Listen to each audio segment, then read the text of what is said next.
Welcome back, folks, to another episode of Business from the Bass Boat Podcast, brought to you by Rec Lending on the Serious Angler Network.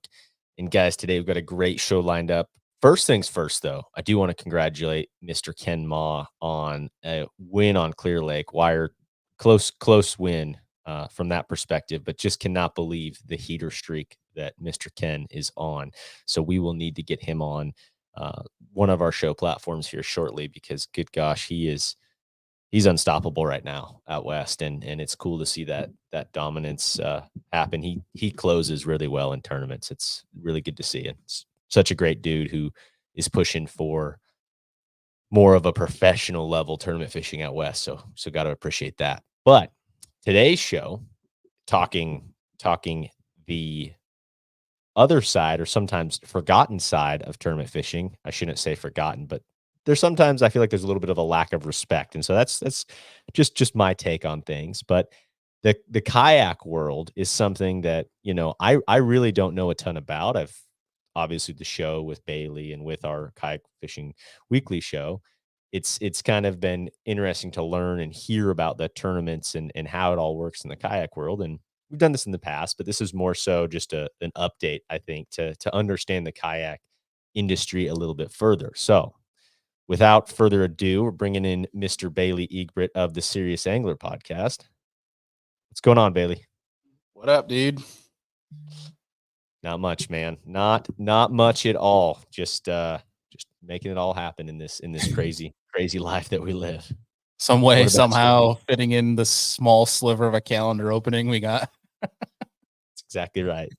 Everyone's like, man, it's supposed to be nice. This. It's like, man, it's a Saturday morning and we're cranking out a podcast because we got to get one up Monday.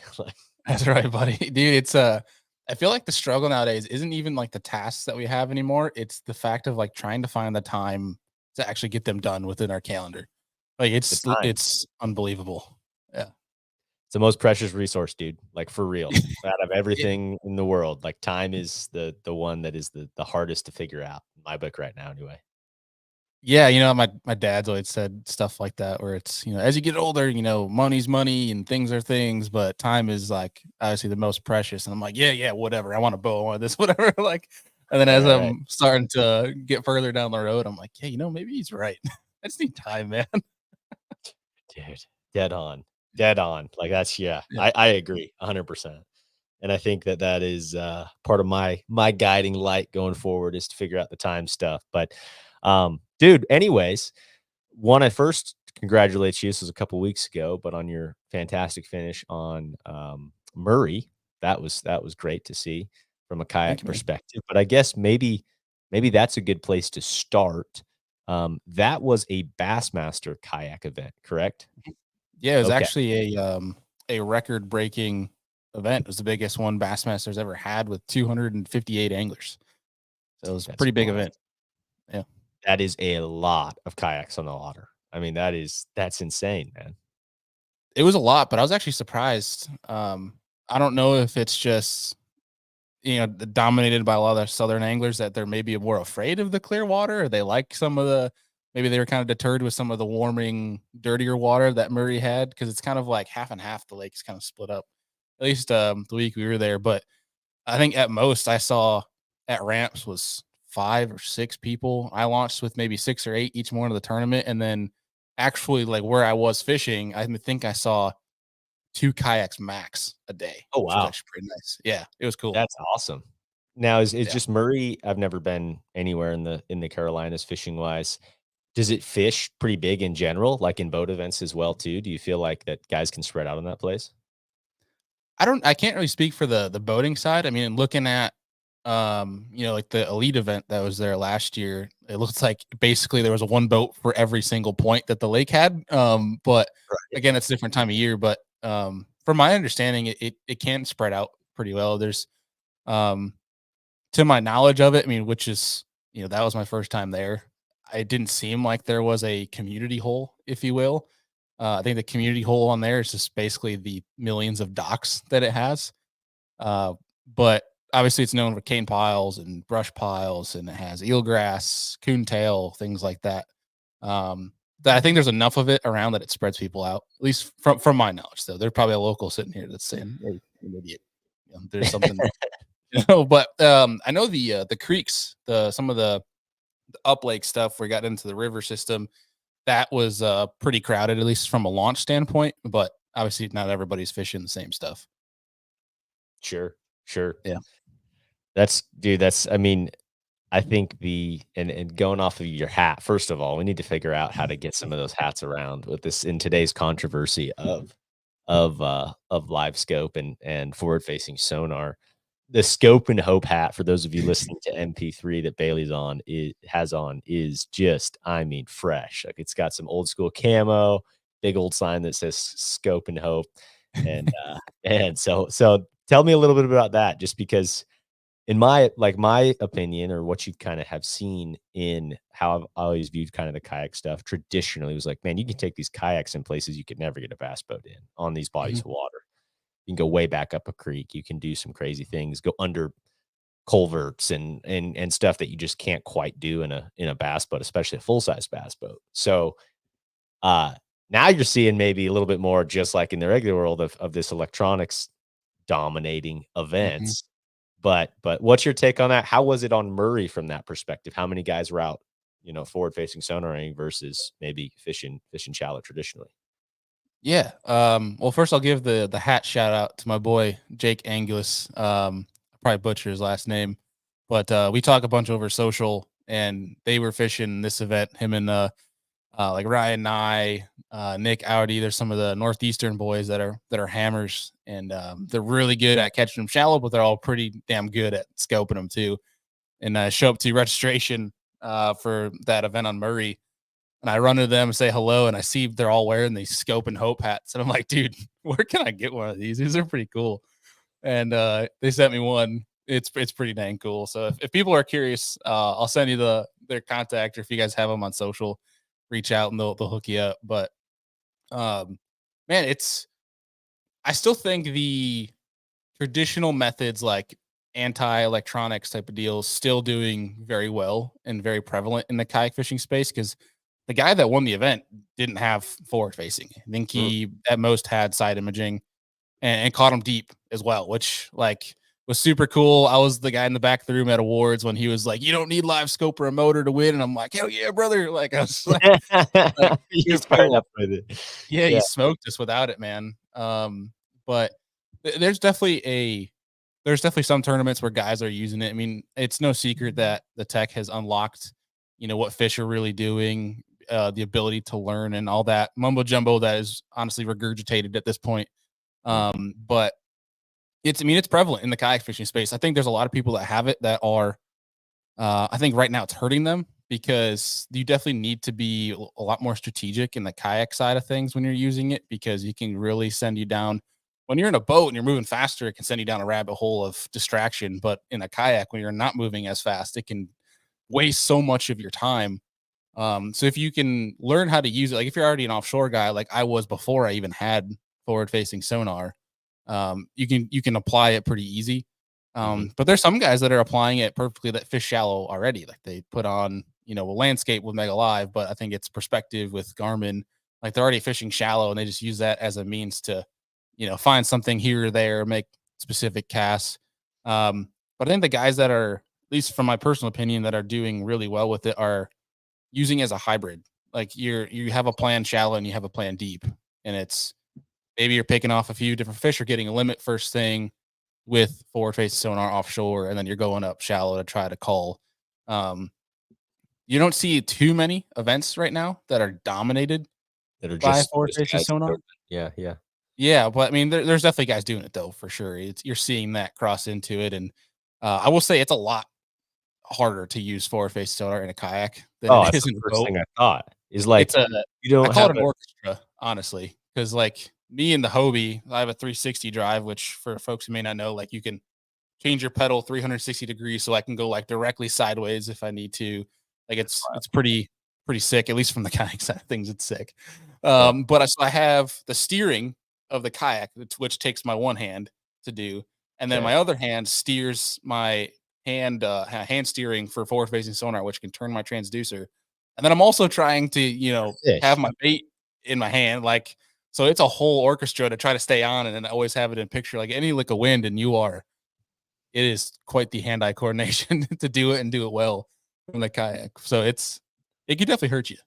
Dude, I mean, that's the first thing I thought of is like, okay, I mean, the big thing with forward facing for the boat side of things, it has made things so much more efficient, right? Like every cast is hitting stuff that you're wanting to do, and you just get good naturally doing it with lining things up with your foot and using your trolling motor, and then all your hands are free. But my buddy Ty and I were talking after you had done well on Murray, and Ty Faber's fishing all the opens, and doing well. He just finished. He struggled a little bit the second day on Santee on Santee and ended up in the 80s, but he's still sitting in a good place to have a chance at the elites right now. So that's cool. But we were talking about it and we're like, we got to figure out a way like to get this thing on a foot pedal on a kayak, just like some sort of controller with a foot, because I feel like it would be so dang efficient. Or is there anyone doing that, or is it all guys as far as forward facing kind of the same deal as far as like the crappie kind of older style of aiming and then making a cast with your other hand? I want to say there's a couple guys doing it with the foot pedal that have the bow mounted motors. Like there's some guys that have like the motor guide. There's some guys that have like a whole they modified like a Fortrex to get on the front of their Whoa. kayak. So I think Jake, the guy that actually gave me his hat, I don't know 100%, but I thought I saw on a Bassmaster image because they followed him around, I think the first day. I think he's got like a legitimate like boat foot pedal that he has on his new canoe, which is a more Interesting. open kayak on the front that he uses to control the scope with his foot, I think.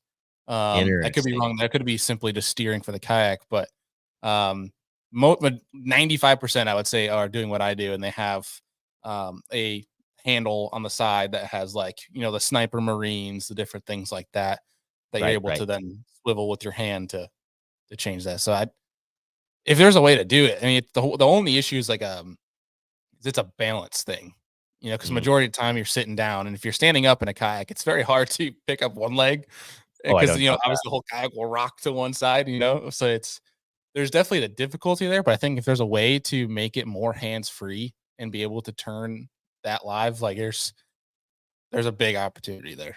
Right. Right. No, I think so too. And Mhm. and it's just an efficiency thing, right? More than anything. But it's cool to know that winner was fishing offshore without it. And I think that's awesome to hear and see that kind of a thing. And I think that's just less and less going to occur, right? Especially in the boat space of maybe that happening, but it still can happen. Like, and I think there's times still even now with this technology where you spend a lot of time having it help you maybe find that hard spot, but then you're not necessarily throwing at a specific fish, right? It's like, hey, I'm Mhm. just going to keep hitting that hard spot.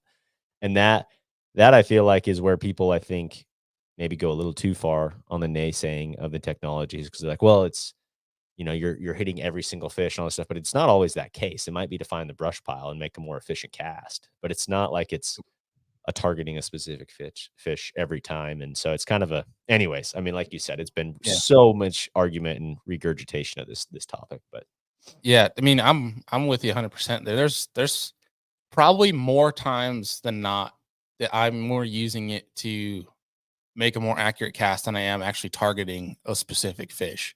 Mhm. Um, two different use cases was, at least from a personal standpoint, state championships that we had here in New York. I was chasing rogue fish, rogue smallmouth out in the middle of the freaking lake in 60 foot of water. That's obviously So cool. targeting specific fish.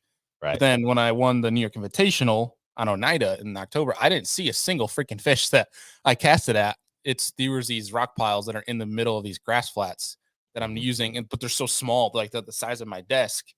So these smallmouth will hang on the edge in that grass, so you can't see them on there.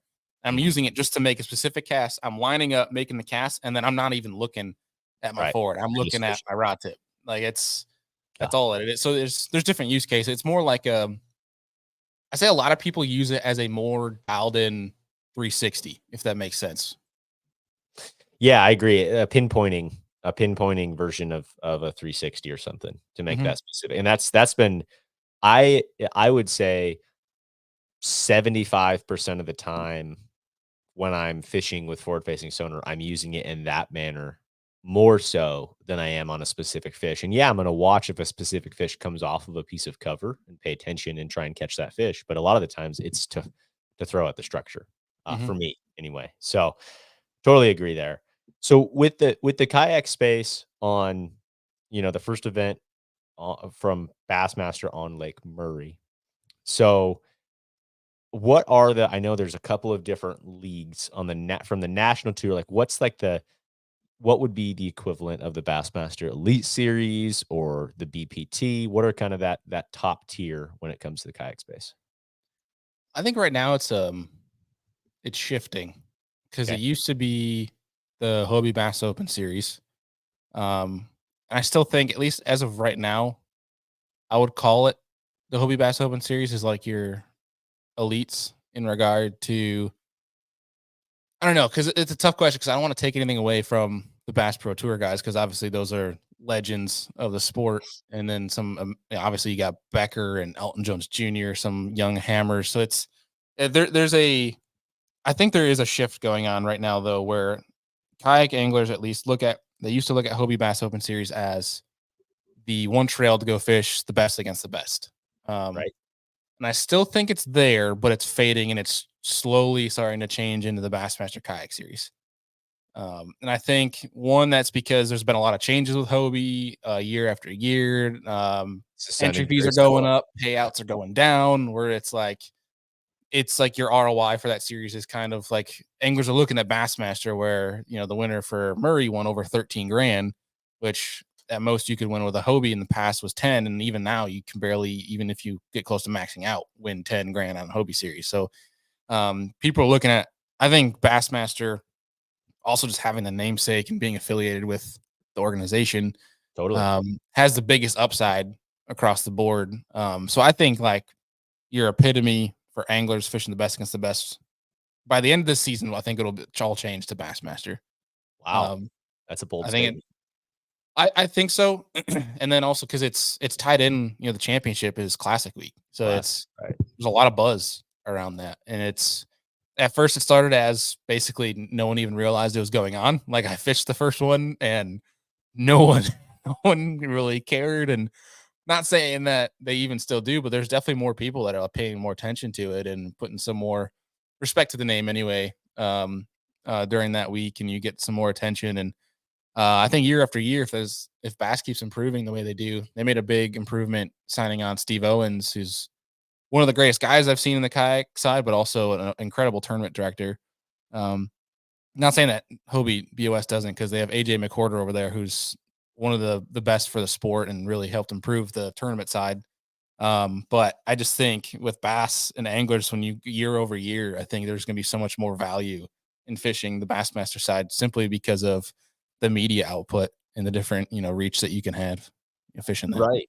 I mean, they've been the pinnacle for a really long time as far as just bass fishing tournament coverage, everything. And so I agree from an upside perspective. That makes the most sense to me. And it was interesting a couple of years ago. I think maybe this was just 2 years ago or something. We had this conversation. It may have been on air or off air, but you had just said, "Hey, like their bass isn't doing all that good, or maybe they're not growing. You're not seeing the numbers, and now you kind of see this paradigm shift, which it just kind of makes sense for that to play out in my head anyway, with Mhm. bass being who they are and kind of the head honcho in a lot of ways in the tournament world. I think the whole entire reason for that shift for bass was bringing on Steve Owens. Mm, Oh, I think he turned that around because they were doing some things prior to Steve Owens that were like kayak were like, why? Like why are you making these changes? Like there was just certain things you could the guy prior to it, I don't even know his name, but essentially that team treated this as like, we're just doing this to do this. We don't really like care. check a box. Yeah, it's Yeah, exactly what it felt like. And so a lot of anglers didn't care. And that's really where Hobie was the focal point. And I still think anglers will keep fishing the Hobie series, but um man, they brought on Steve, and he just brought he had so much expertise in the kayak side. He's run a lot of local trails, has so much respect in the space that people were just like, they saw it happening and reflecting on the national circuit for Bassmaster, and that's why I think it's garnered so much more attention. He's been the voice for kayak anglers within Bassmaster, so that's going to become like the quote unquote pro trail. And I Yeah. hate the term pro right now in kayak still, but I I think hate it in that's bass fishing too. I don't consider yeah, for fishing a Toyota series, I don't consider that pro, but they call you a pro when you walk across the stage. Like, I mean, yeah. there's just It's very I understand. loosely thrown Yeah, around now. right, right. Pro fish. I mean, there's guys on Fishing Bass Nation and local stuff that consider themselves pros. But anyways, like Tournament enthusiast is what I prefer. right, right. Go get your bass heads, man. We call them bass heads. Like Yeah, just there all you right. go. But anyways, so how is it structured with Bassmaster then? Can you fish one of these? Do you have to fish all of them? What's the structure on the kayaks Bassmaster? And is there a sponsor, a main sponsor for it? Is it a series that's titled by something? Yeah, so it's actually kind of cool. Which at first it didn't really make sense, but it does make sense now. It's sponsored by Yamaha Right Waters, Oh, very which cool. so obviously having that conservation mind to it, and then what's making more sense now is Yamaha just purchased Torpedo, so it kind of all like It starting came to make together. You're like, why yeah. was Yamaha in the kayak space? Like, what are they doing here? Yeah, we're like, "Wait, why why is Yamaha the sponsor?" But I love the part about the Right Water sponsoring it. I think that was a really good angle for them, Yeah. and obviously it makes more sense now that they obviously own Torpedo, so they have, obviously Skeeter and Torpedo, and it's all just making sense for them, but Yeah. they've done some really good job with, bringing some sponsorship over to that side and what they're able to do with it, but the way it's structured is actually pretty cool. You can cherry pick like I do. I mean, I'm not to a point right now with work and schedule where I can go fish a full series. I'd love to, That's but you same. I can, feel that feeling right yeah, here, right now. I'm the same way. yep, It's like, man, what I would do to be able, but like, I'm also, yeah, cherry picking. I like yeah. it. We'll get there. We'll get there one of these years. But Right. you're allowed to. You can pick any event you want. Jump in it. There's no cap as of right now. Um, and essentially, is if you want to be in the AOI race, you have to fish at least 3 to be Okay. entered into that. I think there's a total of 5 or 6 tournaments this year. I'm gonna pull it up. Um, but if you finish in the top, I want to say it's either top 5 or top. I don't remember what the rule is for Bassmaster because I qualified for the championship that's going to be in conjunction with Ray Roberts Classic next year. But I didn't even realize that I qualified. It didn't click in my head till I was literally on stage when Steve said it. So I don't know what the rule was. It wasn't on my mind all week. I was just going to fish. Like, he's like, oh, and all these guys up here, these the top 5, like they're all qualified for the Bassmaster kayak championship next year. I'm like, oh, cool. That's didn't even realize that. Yeah, Didn't even yeah. go through my head.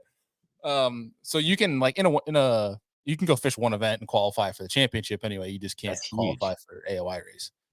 Got it. Okay. So yeah, so I'm looking at the schedule now. So obviously, Lake Murray happened in February, but then Mhm. it goes 10 Killer, love that place, cool lake, Possum Kingdom, Gunnersville, Susquehanna River, Okay. and then Caddo Lake as far as the events this year. So 3 out of the 5 to make AOI is what you're saying. Mhm. But these are open. Like there could be 300 people at a tournament. As of now, there's no cap. There's no And cap. Well, except for 10 Killer, that's their championship. That's in conjunction with Grand. So there is a cap on that. You have to oh, qualify for okay. that. Sure, I'm trying to sure. remember what it was. I think it's Like around 50? 70, Okay. 80 people. It can flux a little bit. Whereas Hobie BOS, they have like a set number of like I think it's top 3 for each event can qualify, but then it's like after that it takes 60 total people, I think. So then you have like a certain AOI set that can make where it's like only a top 20, top 30, something like that.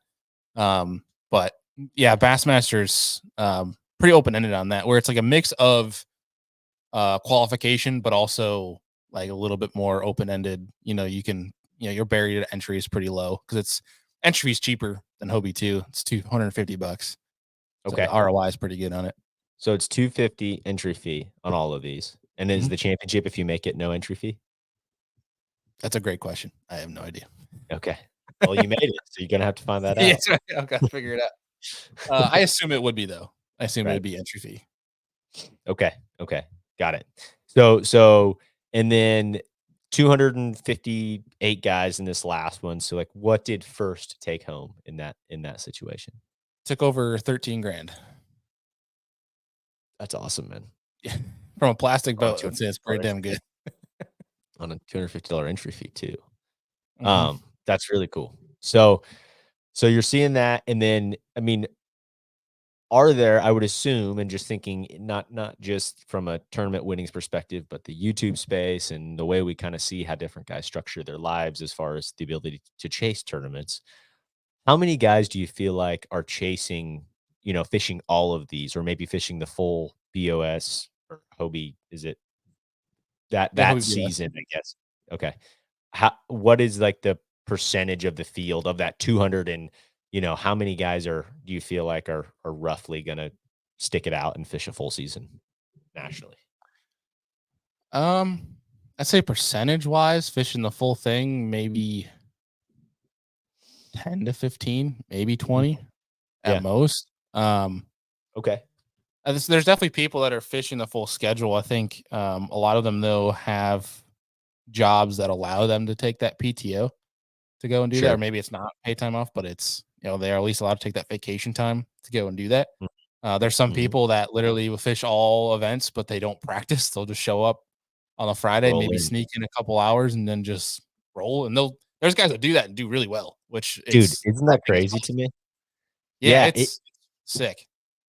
it's, uh, you know, it has made me think through some of that stuff. I think that makes you such an adaptive angler doing that, and I'm a practice guy. Like, I would l my how I have learned and have, I feel like started to get better at kind of the what I consider the minor league levels in tournament fishing, the Toyota series, that kind of a level, is those 3 days on the water, 2.5 days on the water, something to just find some active fish that I can go have a shot at in the tournament to do well on. But it is impressive to me when guys just roll in like that, right? It's like, "Oh, man, I Mhm. I had a couple hours and got it figured out." And it's like, dude, that makes you just deadly, because then when you do have the time to practice, it just makes your decision making faster, right? As far as, like, when you're Oh, in that yeah. situation. Yeah, I mean, dude, even our local circuit that I love to fish, like, for me, I just being so competitive, I need at least, like, most of our local tournaments, being in Buffalo is they're always at least an hour away. So Yeah. it kinda does suck to drive home the night before and then wake up earlier and drive, whatever. So I always sleep in my truck at the ramp for the Yep. local stuff. I need at Yep. least, like, give me an hour to just go and see what's Mhm. going on. What's Get a happening? feel for water temp, like, just look at the lake. Um, that even that alone just can get me down the right mindset, because you can miss out on half your tournament day just trying to figure out what the hell's going on.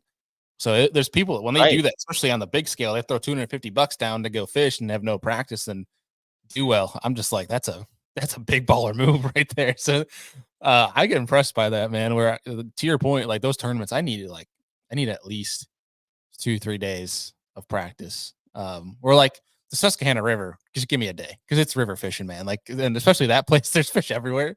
So it's just a matter of just Numbers. landing them. Everyone's gonna run Yeah. into big fish. So it's that's another one I'm actually gonna do as well. Susky, you Okay. can't miss out on that one. But Okay, and that's gotta be what, a couple hours from you? yeah, like I think so I fished the Hobie event there 2 years ago, and it was like I'm trying to remember where Bass is. I think they're going out of a similar area. I think it was like 4.5 hours. Okay. Yeah, not bad for No, not bad at all. what you're used to driving. Yeah.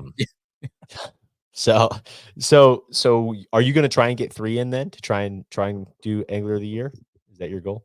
I want to because I definitely am doing Sesky, and Yep. obviously a third place is a great start to for AOI. Right, your Um, odds, yeah.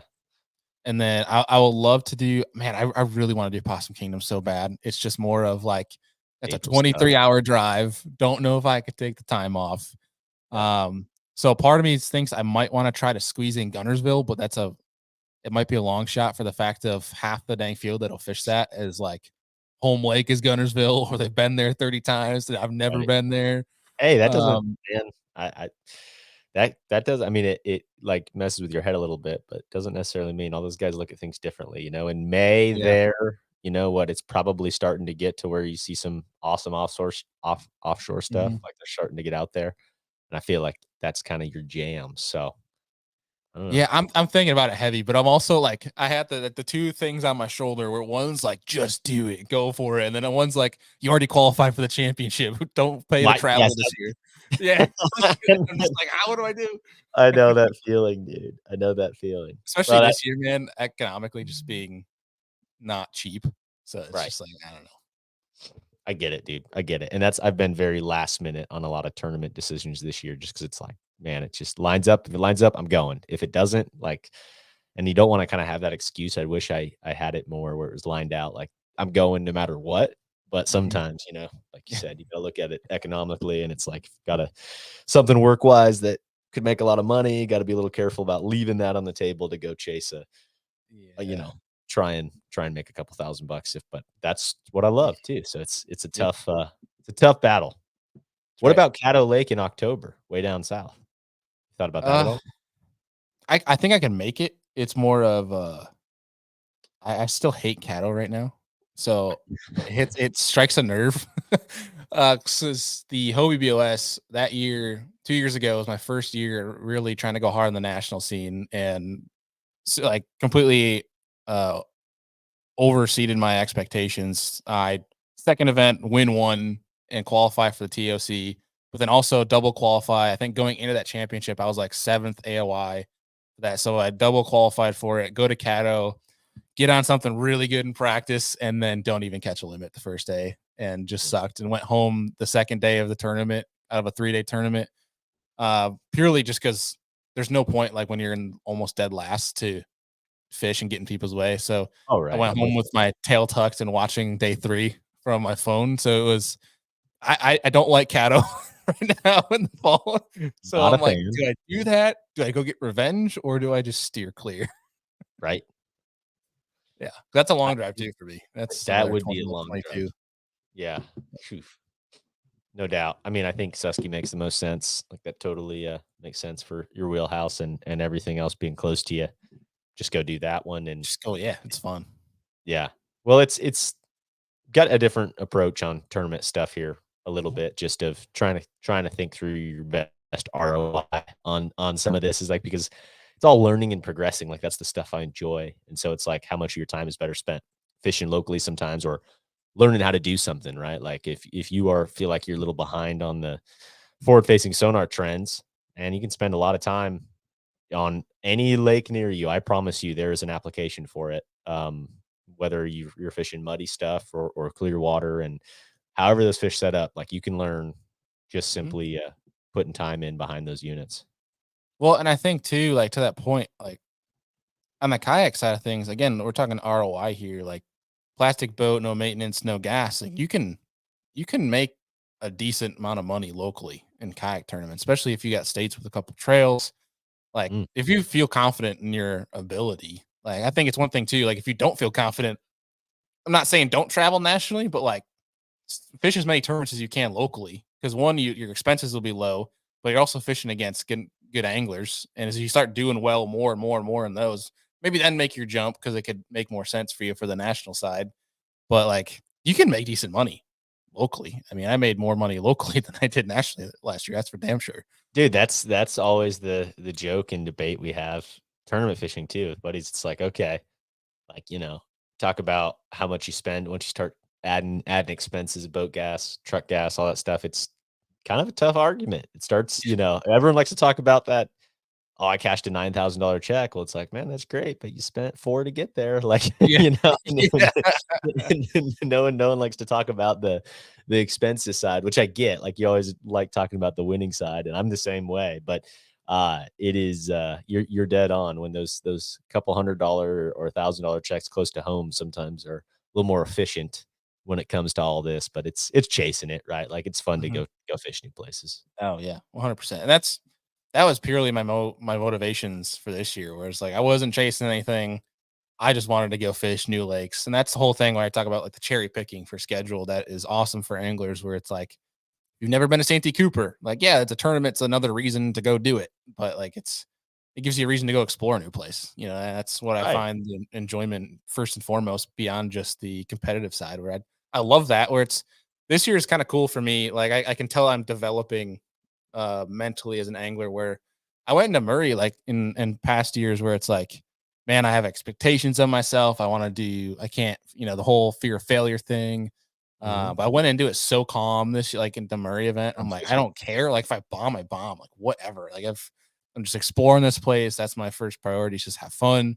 And it was like, obviously I'm competitive once it comes to tournament day, but like at the end of the day, like if I don't have a limit, like whatever, I don't really care. And Yeah, I got to it come felt really fish a good. new place, Yeah, hang out with some friends, see some people. exactly. Yeah. No, I think, that's a much better approach, and I agree, like, I've felt myself start to turn that way with things too. It's like, yeah, and sometimes, like, man, Toyota Series is $1,800 entry fee. It's like, it's throwing some dollars around, but, like, I fish a lot better when I'm there for the right reason rather than being little tightly wound.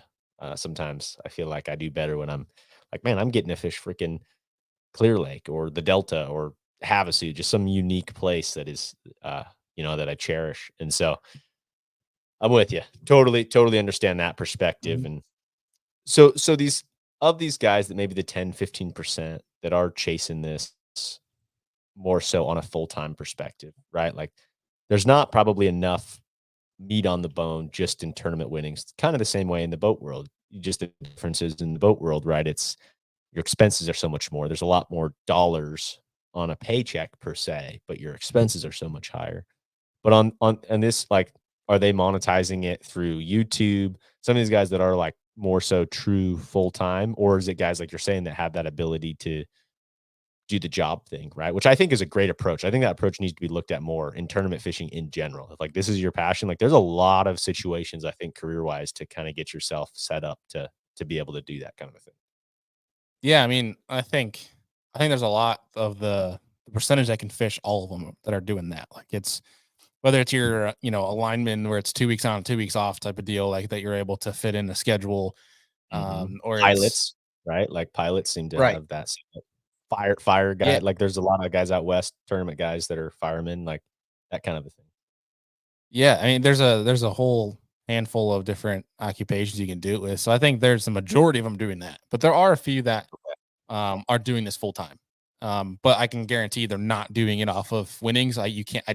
I strongly think you cannot do that on the kayak side unless you're literally no electronics, living out of a van and eating, pasta for every meal. So it's Ramen, like, just yeah, ramen van life. straight ramen.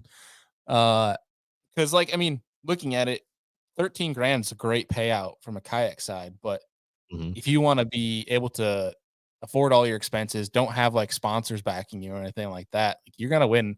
You got to go and win like 8, 9 tournaments just to make close to 75, 80K. And then on top of that, then you have expenses. And you can't do it on the kayak side, at least in my personal opinion. I don't think you can. And the small number of people that are doing it have big sponsor backing, have the YouTube and social media thing going, and mhm, like the way they're looking at it, these kayak tournaments as they're already hammers and they're doing well. So like the winnings is just a bonus. Like that's they're to my knowledge they're saving these and like they're going into these tournaments is like I'm gonna be making money on this event already simply because I'm filming this and I'm turning it into content. Where you know if they then if they go when they win, it's like well that's great. I got an extra 10 grand bonus today. Like right, it's right. so there's a small handful of people that are doing it. I think honestly, I could probably count on two hands, maybe might even only be one hand that are people that are doing it on the kayak side. Mhm. Um, but I think it's growing. Like I think it's getting there because Do I you? see a bunch of people in the space that are one working on their personal brands, which the sport needs because that's obviously going to bring eyes.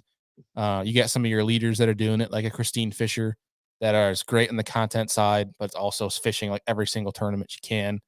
Mhm, Um, but the more people do that, growing their brand in the kayak space, the more eyes there's going to come brand wise to the kayak space. So that's going to bring some more notoriety. The more that, like Steve Owens and Bassmaster puts into these tournaments, the more eyes are going to come on to these. And I think finally we're getting there that the kayak fishing space is starting to stop marketing only to the anglers fishing their tournament and start marketing to people actually watching and keeping up with the tournament. Um, I think your biggest boom will be once we finally can get someone that's willing to incorporate some live streaming to kayak fishing. Wow, that would be neat. How do you anticipate something like that happening? Like follow boat like bass boats following kayak guys, or what would you Honestly, another I think kayak? it, I think it'd be another kayak. I think that's your best way of doing it because I feel like Because then you go back into somewhere. some of the things these guys can do, like if you just get a guy that's willing to be like, yeah, you can follow me. I don't care if my stuff gets exposed or whatever. Like you follow them into that. I feel like that's the way to do it personally. I feel like you can follow them and live stream from there. Um, I think that is the biggest next step for kayak fishing if we're gonna want to take the tournament side at least to the next level. Yeah. Um, but they're starting to finally like market like, hey, there's people watching this event or at least keeping tabs on guys that they're keeping tabs on Tourney X, which is like the standings, and they're posting about it and they're keeping up and there's discussions made. Once they realize, hey, we should market to those folks, not the 200 people already paying us to fish this event. Right. Like, that was the biggest I think the biggest pain point for marketability on the kayak side was like all these trails were only marketing to the people fishing their event, Mhm. which keeps you very limited on like what people are doing. Um, and they're starting to invest in the anglers that are actually in those trails, which Okay. I was a big advocate for. Where it's like take 6 people or so that are fishing your trail heavy and do content around them. Give someone, people that are watching the event that aren't traveling and fishing these events a name to follow. Because Mhm. once you can keep that name there, then they associate to that brand, and then it helps the trail, it helps the anglers, and then it obviously all comes full circle and we'll have more money flooding towards the kayak side of things. And I think more, not too much, but more so than the boat side, the kayak side can attract some more non-endemics just in regards to the different things that we're doing. And it's a little bit more of like a physically active. Um, and of course, you can apply it to the boat side, but I'd still think that the kayak side of things has the more ability from a non-endemic side to be attached to it. Well, and it's just a newer. I mean, we've seen the non-endemic attempts on the boat side for a long time, and there's been some great ones, and there still are some great ones, but it just seems like they always are there for a couple of years and then they leave. And maybe that is how those non-endemics kind of do their sponsor stuff anyways. And maybe that's something like because I've always viewed it as a little bit of a negative in the fishing industry. I feel like we can't hold on to some of these big non-endemics, like the Walmarts, like some of these things. And maybe I'm looking at it the wrong way. And it's like, well, that's how these big brands operate. Like they go into an industry, they flood it, they throw a lot of dollars at it, and then maybe they go to the next industry or they figure out and it has to be dollars and stuff that makes sense. But I don't know. I'd like to compare it to other industries and think through like, do we see, I don't know, for bull riding or something bowling, something that we could compare to fishing? Do those non-endemics stick around or are they rotating as well? And maybe we're being a little too hard on and we just need to be more aggressive about finding the next one. I don't know. Just trying to think through the non-endemic stuff because it's always been something super frustrating to me because we all fight over these dollars that are in-house. And it's like, man, there's a lot more dollars out of the house than there are in the house. Yeah, no, 100%. I mean, I think there's a mix of it because, like in the sport realm, which I stay pretty tapped into, like it's what I went to school for. You see a lot of changing and turnover with brands that Right? are sponsoring certain things. So I think there's a mix of that, but I also think there's a couple things that you could factor into there, like Black Rifle Coffee. Um, I think they've turned themselves into an endemic, but I think from the beginning they definitely seemed like a non-endemic, being a coffee Oh, brand. I think they Things why do you think they turned themselves into an endemic, I guess? I think because they realize how much outdoorsmen, not even just fishing, but fishing and hunting are like the only reason we can operate is on coffee. Oh, I see And what you're it's saying. just enough. Yeah, and with their Yeah. military background and outdoors, like it goes hand in hand. And I think that they realize they can conquer that space. Um, Right. so I think they're a great example. But I think like a Walmart, they threw a lot of money at The vastly, FLW days, like the yeah, early FLW days, it was like Walmart everything. huge money. And I think I don't know if it was just like a marketing thing for them or if it was like they were just like a marketing expense to help with tax. I mean, that's a way above my pay grade. But I also think when I'm like at Walmart, I'm looking at, hey, my number one thing I'm selling is an ugly stick. And we're talking about tournament fishing right now. Right. I think we're going after the wrong people here. But again, I could be totally way off with that. So it's um I think some dip their toes in, and I think it's a matter of like, hey, we're gonna come and spend money here for 2, 3 years, and then Like goes off Carhartt, great. If not, whatever. Like, then right? they're gonna back out. Um, so I don't know. I think there's like these bigger non-endemic companies go in cycles, where you look at like I think you could use like Celsius as a case study where they dip into different sports year for a couple years, take it out, go spend money in a different thing, take it out, go spend it. That way they're like dipping their toes in everything, so they're getting some different visibility. And if something Well, catches fire, they'll remain there, but they're gonna throw money at everything. Well, I think part of that strategy too, just thinking from the marketing perspective, may be of like, okay, think about it with anything. You get your biggest bang for your buck on the initial go, right? Like you're gonna hit that audience, the bass fishing audience, in that first window of like throwing money at it and seeing what kind of sticks. But then, you could either stay in this space and keep spending dollars, or you go to the next one, the next niche sport or whatever you want to call it, and next audience, and then like boom, throw dollars into this one. And there's going to be naturally some carryover of people in the fishing industry that saw Celsius per se. And now Celsius may be out of the fishing industry, but they still like the drink or whatever it is, right? So like I think that you see some of that now. I think there's also some value in brands that stay in the industry, like Black Rifle Coffee. I drink Black Rifle coffee because of it, they support the industry, right? Yep. Like there's stuff like that too, of that brand awareness and like that continual thing. But I think that the biggest pop, I guess the moral of this is in that beginning, that initial push to that audience. Yeah, I'm 100% with you. I think that's what a lot of brands are finding success with. Like, I Mhm. think Black Rifle could pull out completely and go sponsor only bull riding, and anglers would still be drinking Black Rifle coffee. Right. Yeah, Right. and I No, think so. I think kayak fishing needs some of that. And I think that we're definitely on the true. right path there. I could see in 4 or 5 years, we and this is me, making a prediction of hopefulness that I hope to see on this side. Sure. But I can see 4 or 5 years of having 2 to 3 different live stream cameras for the kayak side, potentially live streaming to like a Bassmaster YouTube page, and there being one big non-endemic sponsor that enters the kayak fishing space. That'd be cool. Yeah, like I could see like brands like a REI or something like that. That's like a because the amount of Outdoors. people that go and I mean, I got buddies that tournament fish across the country, and they go and they just set up their a hammock, and that's like their they don't bring any batteries or nothing because they don't fish with electronics. They just set up their hammock, sleep at the ramp or a local campsite for $20 a night, and that's it. So like I could see brands like that kind of stepping in and being a cool part of that because there's a lot of that. Airbnbs aren't like a big thing in the kayak space. I mean, there's definitely a good amount of people that will stay there, but a lot of people camp. A lot of people sleep in their trucks. That's a big thing on the kayak side, and not that there isn't on the boat side, but there's Sure. definitely more to that the kayak fishing space. Yeah, I mean, the biggest challenge on the boat side, right, is just electricity. But Yep. that being said, I mean, dude, I'm a huge proponent of camping, topper setup.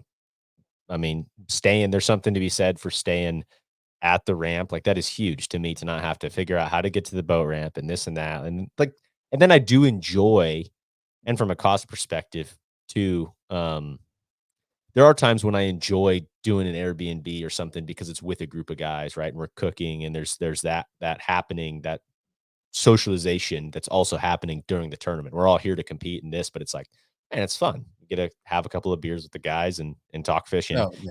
And so like there's some of that too, but you can do that camping. And man, yeah, a lot of the times anymore, I'm sleeping in the back of the truck somewhere. And it's also super nice for on the way back, you can pull off on the side of the road and and crash. Yeah. Yeah, I'm big on that too. But like if I'm going to a tournament and the night temps are sub freezing, Oh, I'm getting an Airbnb or something like that. I could do I'm it for one night. If it's one night, I'll sleep in my truck. That's fine. But right. like multiple nights, it's honestly it becomes like a health thing. Like it's just not good to sleep and stuff like that. No. But yeah, dude, like for me, like at least on the local side, and I did a few national tournaments last year, big on the camping thing. That's I'm all about that because I feel like you're a little bit more in tune than you would be at an Airbnb. Usually, I don't like to. I've learned through a couple different situations so far in the past few years, that staying with more people does not do well for me. Yeah, I struggle Uh, with that too. yeah. Yeah. So I guess we've got 10 minutes or so here to wrap things up. My biggest question is you always hear, and this has been like the buzz of the last, especially during COVID. I mean, we saw a blow up in everything outdoors and fishing in general. But like you always hear like kayak fishing is becoming more and more popular. It's growing, it's growing, it's growing. Like, do you feel like kayak fishing is truly still growing from a tournament perspective, or is it kind of flatlining more so? What's kind of your take on the overall? I think overall kayak fishing is growing extremely fast. I think the Still. tournament fishing is I think it's still growing a little bit, but because of the whole economic deal this year, I think it's kind of flatlined a little bit in regards to at least participation. Mhm. But I think overall, like in just someone going to buy a kayak and going fishing, I think that's still exploding because your barrier to entry is so small where you might have somebody that might want to get a boat, but they look at the costs right now and everything, and then current state and how much gas is. They're like, at least in the meantime, maybe I'll buy a boat in 3 years or next year or whatever. But they're gonna get a kayak now as a means of going fishing And with their now. kid or getting out on the weekend, things like that. I think that itself is why kayak fishing is so popular is for the barrier to entry. Mhm. It's so inexpensive. You can make it what you want. Um, I think that is going to continue to be big. You're seeing sales blowing up along that side. Like these brands are doing pretty well in regards to some of those kayaks that are within like the 1,000 to 3,000 range. Mhm. I'd love to see the numbers of like a Walmart would do on some of their $200 kayaks because there's a bunch of people that get those little sun dolphins and throw one rod in and slap it down the ramp, not giving a crap about it, and go plug in at a local pond. Like Yeah. that's the biggest part of kayak fishing. I think. I think the tournament side is I like the boat side. I mean, it's such The a small small side, of but so actual amount of highlighted. people. Right. Yep. Yeah. So I think it's gonna continue to do that, man. I think it's gonna get more popular as times get tough for people. Dude, I think that's a valid point. Is I think that you're gonna continue to see maybe cheaper recreation items, right? And in that realm of things, kayaks line up with that. I think the other thing to me, at least something that you're seeing out west, is having some conversations with some big fly fishing guys yesterday, and one of them specifically was talking about how they've started chasing walleye and going crappie fishing and doing these things because the rivers around here are just getting overrun with right like guys doing that because 20 years ago no one was fly fishing these rivers and now everyone is and so they're like man I want to go find stuff that no one else is doing. Well, kayak's another way to do that, like going into places where there's just less pressure and getting away, I guess more than anything because that's something I think we all enjoy in fishing at whether that be tournament fishing or fun fishing. It's really fun to be on those places. There's a mystique and allure to me to exploring a new place that where there's not anyone or anything. Like that is one of the like fun things, and I really appreciate that about Western fisheries because there's just not some of these lakes, there's just not people around, and you Mhm. can go places in the desert, right, in Arizona and Nevada on Lake Mead where you're like, "Man, I am in the boonies," or in some of these places in Idaho, and it's like, gotta be a little careful in some of those situations, and that happens all across the country too, definitely in some of those big bodies in the Southeast, but that's a fun part of fishing, and I think kayaks opens that up even more to more bodies of water than you ever could on a boat. Well, I think 99% of anglers that are passionate about it. That's the original reason they got into it. It's the unknown, the go fish a brand new fishery, place you've never been before, places you never made a cast. Like that's the whole thing I love about it. And thankfully in New York here, we got a couple different lakes that are run that are 9.9 or lower. So Mhm, mhm. you can't get any of that traffic and there's no houses on the lake. And we have a couple place little reservoirs that are kayak only. They don't allow any motors whatsoever. I can't even bring like my Torpedo out, which is perfect. Like it's awesome. Like places you can go plug in that at least right now, most of I've ever seen is one dude in a sun dolphin throwing a wacky rig on a 6/0 flipping hook. So all the fish are really dumb. So like you can go there and just wreck them. So there's a bunch of places around there. Like if you do your Google Map research, there's some places you can get into, and that's just like your pure, original, early angler instinct to just go explore. I think some people need some more of that these days versus getting online and complaining about something about fishing. Oh, dude, I'm with you. And Yeah. something too, it's like, I think as we get older and just are more tied into commitments and work and everything else and the podcast, it's just like another thing to keep in mind always, I think, is like I catch myself sometimes like watching pro fishing, right? And enjoying it. And I do when I'm home, like and I really enjoy watching all this stuff and the coverage of tournaments. But it's like, man, you gotta be careful in your mind. I think sometimes it tricks yourself. You're like, "Oh, you're enjoying this, and it's fun." But it's like, man, there still beats nothing like going and doing it, right? Like, I don't know. Sometimes, like, you catch yourself up thinking about watching this tournament and whatever else. It's like, dude, I need to be on the water. Like, what am I doing? And then you go out and it's all great. But like that barrier of like, oh, I gotta go pack all the stuff on the boat. I gotta drive over here. It's like, no, dude, it's a reason we got into this stuff. Yeah. Yeah. Go do it, man. It's the adventure in itself. Like, you gotta do it. Yeah. Yeah. You can't lose that. You can't lose that sense because then, you won't just enjoy the feeling of fishing again. Right. Right. Like, it never gets old for me. There was one time that still rings in my head where there was one of the lakes that I was fishing was one of those ones that I was telling you, 9 or lower. And there was this elderly gentleman said he's been fishing this lake for 20, 30 years, been fishing his whole life. And man, this dude, like, he's probably in his mid 60s or so. Yeah. Um, and he's like giggling, catching this 2 pounder. And I'm like, if I'm not that way when I'm his age, then I failed. Like, Right. I was genuinely smiling and like laughing with this guy catching a 2 pounder near me. Like, some of the things I live for. Screw tournament fishing. Like, that is the only reason I want to fish is Right. being 50 yards from somebody else catching fish, and we're just laughing because we of pure enjoyment. Whereas there's too much of this bickering crap nowadays. Dude, So dead on. yeah. Dead on. And I Mhm. totally agree. And I think that got to get back to thinking some of that stuff through. When you see that, like you gotta those moments kind of stick out. So Yeah. appreciate you bringing that to the forefront. Yeah, man. Well, awesome. Well, dude, I appreciate it. It was good catching up with you and talking kayak stuff, something I don't do enough of understanding and learning some of this stuff. So I appreciate that. And hopefully the audience appreciates that take. It's good to have you on Business from the Bass Boat. It's been a minute. Yeah, And man. man, any last words, anything coming serious angler wise this upcoming week that we need to be aware of? I'd say upcoming. Obviously, we always have our Tuesday night lives. We got a pretty cool show lined up. This past week, actually, we had Cal Patrick and Wesley Gore, who are Elite Series rookies that both got a century belt at Fork. Had those boys on to chat because they're actually rooming with each other. It was actually kind of cool to see them bickering as roommates. So we had some fun. I love And it. then we had Andrew Hayes from Tackle Talk podcast and Trevor Lowe from Omnia, and had some fun with our part 2 of the show, the fish it, box it, or trash it that we did. So that was a good time. And I'll say too, in talking about kayak fishing, check out our show on the network, Kayak Fishing Weekly. Justin Mhm. Largent, who has been hosting that and been running and doing a great job, had Jake, who actually won that Murray event. No sonar, no motor, nothing.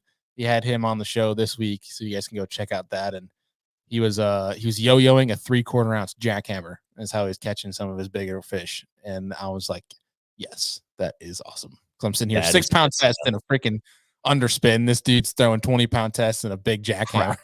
I'm like, yes, you are winning, sir. You are winning. I love it. Yes. I love it. Awesome, dude. Well, thanks for coming on.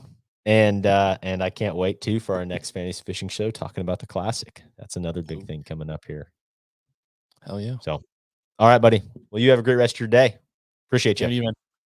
Well, Peace. see ya.